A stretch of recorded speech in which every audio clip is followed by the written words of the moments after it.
कभी सोचा है कि कुछ एड्स हमें क्यों हफ्तों तक याद रह जाते हैं और बाकी बस आए और गए पता भी नहीं चलता, है ना? कुछ हंसाते हैं, कुछ सोचने पर मजबूर कर देते हैं और कुछ तो बस बैकग्राउंड नॉइज बनकर रह जाते हैं। तो आखिर ऐसा क्यों होता है? आज हम इसी पहेली को सुलझाएंगे और समझेंगे कि विज्ञापनों की दुनिया में आखिर क्या चीज है जो कामयाबी और नाकामयाबी के बीच का फर्क तय करती है। आज की दुनिया में जहां हम लगातार स्क्रॉल कर रहे हैं, किसी भी ऐड के पास अपनी बात कहने के लिए बस कुछ सेकंड्स होते हैं। सोचिए, सिर्फ 3 सेकंड। और ये 3 सेकंड कोई इंट्रोडक्शन नहीं है, नहीं, ये तो एक फैसला है, एक वर्डिक्ट। हम रुकेंगे या स्वाइप करके आगे बढ़ जाएंगे। असली खेल तो बस यहीं से शुरू होता है। तो चलिए देखते हैं कि आज हम क्या क्या जानने वाले हैं। सबसे पहले बात करेंगे उस 3 सेकंड के फैसले की, फिर देखेंगे मार्केटिंग की दुनिया की कुछ सबसे बड़ी नाकामयाबियों को।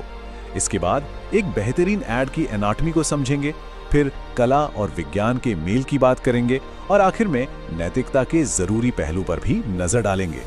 तो चलिए शुरू करते हैं। सबसे पहले उस लड़ाई की बात करते हैं जो आज हर ब्रांड, हर ऐड लड़ रहा है। ये है अटेंशन की लड़ाई। एक ऐसी जंग जो सेकंडों में जीती या हारी जाती है। इस लड़ाई में सबसे पहला विलन है एड फटीग। ये नाम सुना होगा। ये वो होता है जब एक ही ऐड बार बार हमारे सामने आता है और हम उससे सचमुच थक जाते हैं, मानसिक तौर पर भी और भावनात्मक तौर पर भी। नतीजा क्या होता है? हम उसे देखना ही बंद कर देते हैं, उसे इग्नोर करने लगते हैं और उस ऐड का पूरा असर खत्म हो जाता है, जीरो। और एड फटीग से ही जुड़ी एक और बहुत मजेदार चीज है बैनर ब्लाइंडनेस। ये एक तरह की सीखी हुई आदत है। हमारा दिमाग इतना स्मार्ट हो गया है कि वो किसी भी वेबसाइट पर बैनर जैसे दिखने वाले विज्ञापनों को ऑटोमेटिकली फिल्टर आउट कर देता है। मतलब वो हमारी आंखों के सामने होते हैं पर हम उन्हें देखते ही नहीं। ये हमारे दिमाग का विज्ञापनों की इस भीड़ से बचने का अपना तरीका है। अब सिर्फ थ्योरी की बातें नहीं करते, चलिए असल दुनिया के कुछ उदाहरण देखते हैं। एक तरह से कहें तो मार्केटिंग की नाकामयाबियों के म्यूजियम की सैर करते हैं, जहां बड़े बड़े ब्रांड से भी गलतियां हुई हैं। ये कहानियां हमें बहुत कुछ सिखाती हैं। तो हमारी पहली केस स्टडी है हाल के सालों की सबसे ज्यादा कंट्रोवर्शियल और चर्चित एड फेलियर्स में से एक। जी हाँ, बात हो रही है पेप्सी और केंडल जेनर वाले एड की। तो हुआ क्या था? एड में एक गंभीर सोशल प्रोटेस्ट को बहुत ही हल्के फुल्के अंदाज में दिखाया गया था, मानो एक पेप्सी की कैन सारी की सारी बड़ी समस्याओं का हल हो। ये कोशिश अपने प्रोडक्ट को बेचने के लिए एक असली और संवेदनशील मुद्दे का इस्तेमाल करने की थी, लेकिन ये पूरी तरह से बैकफायर कर गया। लोगों को ये बहुत असंवेदनशील लगा और इसकी जमकर आलोचना हुई। अब थोड़ा पीछे चलते हैं 90s के दौर में और बात करते हैं फियाट के एक बहुत ही अजीब, बल्कि कहूं तो डरावने मार्केटिंग कैंपेन की। हुआ ये कि फिएट ने हजारों महिलाओं को गुमनाम लव लेटर्स भेजे। मतलब कहीं कोई ब्रांडिंग नहीं, कोई नाम नहीं, ये सोचे बिना कि ये एक मजेदार ऐड नहीं बल्कि एक धमकी जैसा लग सकता है। नतीजा, लोगों में क्यूरियोसिटी की जगह डर पैदा हो गया। ये हमें साफ साफ दिखाता है कि ऐड में क्लैरिटी होना कितना ज्यादा जरूरी है। और अब देखते हैं एक ऐसा केस जहां एक सीईओ का आत्मविश्वास या कहें कि ओवर कॉन्फिडेंस उन्हीं पर बहुत भारी पड़ गया। ये कहानी है लाइफलॉक की। ये एक बहुत बोल्ड मूव था, है ना? लेकिन इसका अंजाम डिजास्टर्स था। सीईओ की आइडेंटिटी एक बार नहीं बल्कि कई बार चोरी हुई। तो जिस ऐड का मकसद ये साबित करना था कि उनका प्रोडक्ट कितना सेफ है, उसने ठीक इसका उल्टा साबित कर दिया।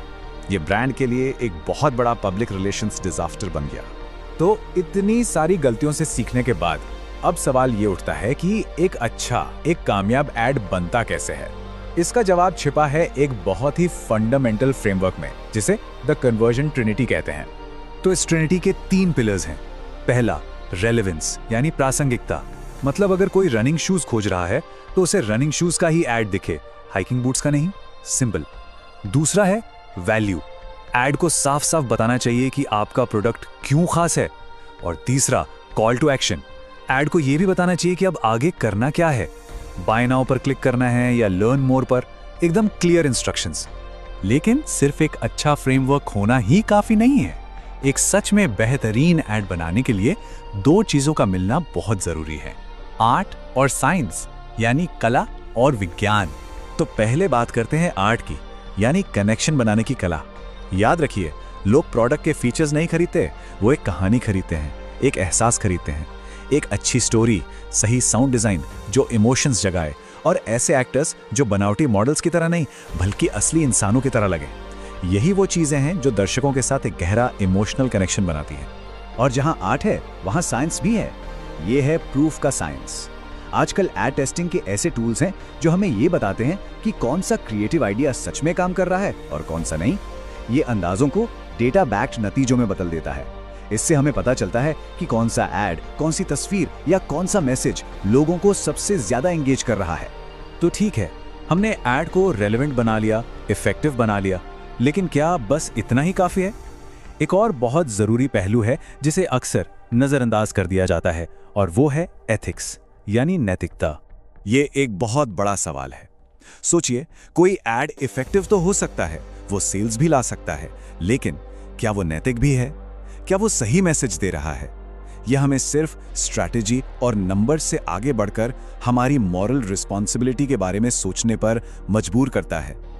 एडवर्टाइजिंग में कई एथिकल ट्रैप्स होते हैं, जैसे कि सच्चाई और ईमानदारी से खिलवाड़ करना। याद है, एक जमाना था जब सिगरेट के एड्स उसे हेल्दी बताकर प्रमोट करते थे। इसके अलावा गैर जरूरी चीजों का इस्तेमाल, खराब टेस्ट वाले एड्स बनाना जो विवाद खड़ा करें, या फिर अपने कॉम्पिटिटर्स पर सीधे सीधे हमला करना, ये सब नैतिक रूप से गलत माना जाता है। तो हमने जो भी बड़ी बड़ी मार्केटिंग फेलियर्स देखी, उनसे आखिर सबक क्या मिलता है? सबक मिलता है इन 3 शब्दों में: विवेक, विचारशीलता और सामाजिक चेतना। किसी भी एड कैंपेन को बनाते वक्त ये 3 चीजें हमेशा दिमाग में होनी चाहिए। और आखिर में एक सवाल छोड़कर जा रहा हूं। आज के इस दौर में जहां कंटेंट की कोई कमी नहीं है, क्या सबसे एथिकल एड ही आखिर में सबसे इफेक्टिव एड भी साबित होता है? क्या ईमानदारी और जिम्मेदारी लंबे समय में सबसे अच्छी मार्केटिंग स्ट्रेटजी है? इस पर सोचिएगा जरूर।